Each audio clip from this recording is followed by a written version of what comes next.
Hello friends, मैं आदित्य जैन और मैं आपका CMA inter FM and BDA का फैकल्टी। तो आई होप आप लोगों की तैयारी बहुत अच्छी से चल रही है। या तो आप क्लास कर रहे हैं, लेने वाले हैं, या ले रहे हैं, ले चुके हैं, अब एग्ज़ाम का तैयारी कर रहे हैं।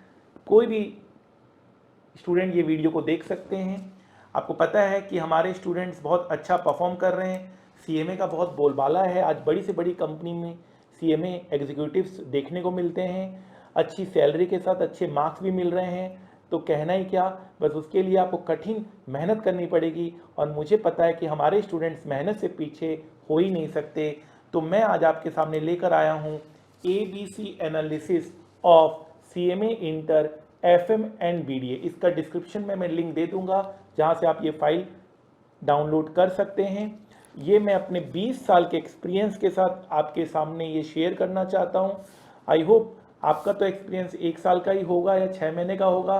20 साल का एक्सपीरियंस काफ़ी मायने रखता है और आप इसे इम्पॉर्टेंट समझ के मेरी बातों को बहुत अच्छे से आप अपने प्रिपरेशन में अप्लाई करेंगे। सबसे पहले ये ABC एनालिसिस है। इसका यह मतलब है कि आपको सबसे इम्पोर्टेंट क्या देखना है, फिर क्या देखना है, फिर क्या देखना है। होता क्या है, सब चीज़ आपको मिल जाती है और आप समझ नहीं पाते क्या अच्छा है क्या बुरा है। लास्ट मोमेंट में ये भी देख लिया, वो भी देख लिया, ये भी कर लिया, वो भी कर लिया, और अंत में क्या होता है, बच्चे फेल हो जाते हैं। आज हमारे स्टूडेंट्स इतना अच्छा परफॉर्म कर रहे हैं, CMA में इतने अच्छे मार्क्स लेकर आ रहे हैं, तो इसका एक ही मतलब है कि उन्होंने कहीं ना कहीं मेरी गाइडलाइंस को फॉलो किया था। क्योंकि फाइनल लेवल पर आकर आप इसके एडवांस वर्जन को पढ़ने वाले हैं तो उसमें भी आपको मदद मिलेगी। तो आपको बहुत अच्छे से तैयारी करना है, बहुत अच्छे से प्रिपेयर करना है। आइए, तो सबसे पहला, सबसे मोस्ट इम्पॉर्टेंट जो है वह क्लास रजिस्टर। जो आपको क्लास रजिस्टर बनाया गया है उसमें सारे हमने सॉल्व क्वेश्चंस किए हैं, सारे कॉन्सेप्ट्स हमने उसमें कवर किए हैं, कुछ भी हमने नहीं छोड़ा है। मेरे कहने का मतलब ये है कि हमने वहाँ पर कुछ भी नहीं छोड़ा है। आप उसे अच्छे से कर लीजिए, सो आप बहुत अच्छा परफॉर्म कर लेंगे। आपको कुछ इधर उधर देखने की ज़रूरत नहीं है। आप क्लास रजिस्टर को कम से कम कितनी बार करना है, 5 बार करना है। अगर आप ये 5 बार नहीं कर पा रहे हैं तो आप आगे मत बढ़िएगा। आप आगे कोई नई चीज़ नहीं देखेंगे, कोई रिवीजन क्लास नहीं देखना है, कोई नए क्वेश्चंस नहीं देखने, कोई पास्ट ईयर्स नहीं देखना है, कुछ नहीं देखना। आपको ये 5 बार कंप्लीट करना ही करना है। 5 बार का मतलब ये है कि भैया ऐसा नहीं कि आपको हमेशा इतना टाइम लगेगा। पहला रिवीजन में सबसे ज़्यादा टाइम लगता है, दूसरे में उससे कम, तीसरे में उससे कम, और लास्ट में आते आते बहुत कम टाइम में आप पूरे क्लास रजिस्टर के कॉन्सेप्ट प्लस क्वेश्चंस को रिवाइज कर पाते हैं। फाइन। दूसरी चीज़ है थ्योरी चैप्टर्स। तो 2 FM के थ्योरीज हैं, 2 चैप्टर्स हैं FM के, उसको आपको अच्छे से करना है। प्लस BDA के 4 चैप्टर्स हैं, उसे आपको अच्छे से करना है। तो आपके थ्योरी भी अच्छे से प्रिपेयर हो जाएंगे। इसको भी कम से कम 5 बार आपको करना है। मैं बार बार कह रहा हूँ, अगर ये नहीं हो रहा है तो आप आगे मत बढ़िए, यहीं पे वीडियो पॉज कर दीजिए, यहीं आप वीडियो एंड कर दीजिए, क्योंकि ये मेन है। इससे आप इजीली 70% मार्क्स सिक्योर कर सकते हैं। 70% मार्क्स आपके कहीं नहीं गए। अगर आप ये करते हैं तो 70% मार्क्स बिल्कुल सिक्योर हो जाएगा। ठीक है सर।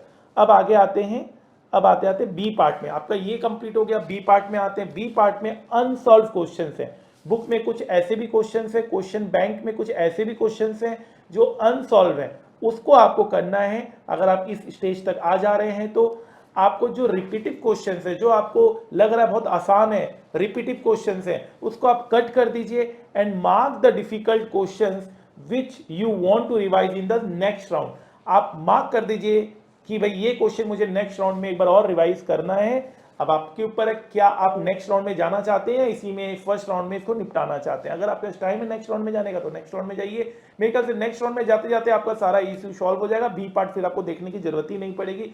फिर भी अगर 5-10 क्वेश्चन ऐसे हैं जो आपको तकलीफ दे रहे हैं, उसे आप बाद में भी देख सकते हैं। MCQ बुक, MCQ बुक में जितने भी क्वेश्चन उसको आपको करने हैं, कट द इजी वंस, क्योंकि MCQ आपकी यहीं से क्लास रजिस्टर से ही आएगा। MCQ जो आएगा वो आपका क्लास रजिस्टर से ही आएगा। ठीक है ना, MCQ जो आएगा वो क्लास रजिस्टर से आएगा। इसलिए आप इसमें आपको कोई दिक्कत ज़्यादा नहीं आने वाली। इसमें आप इजी क्वेश्चन हटा सकते हैं और जो आपको लगता है अच्छा क्वेश्चन है, डिफिकल्ट क्वेश्चन है, उसको आप नेक्स्ट राउंड के लिए रख सकते हैं। ठीक है। अब लास्ट में आता है, आप इस 2 राउंड तक पहुंच गए हैं।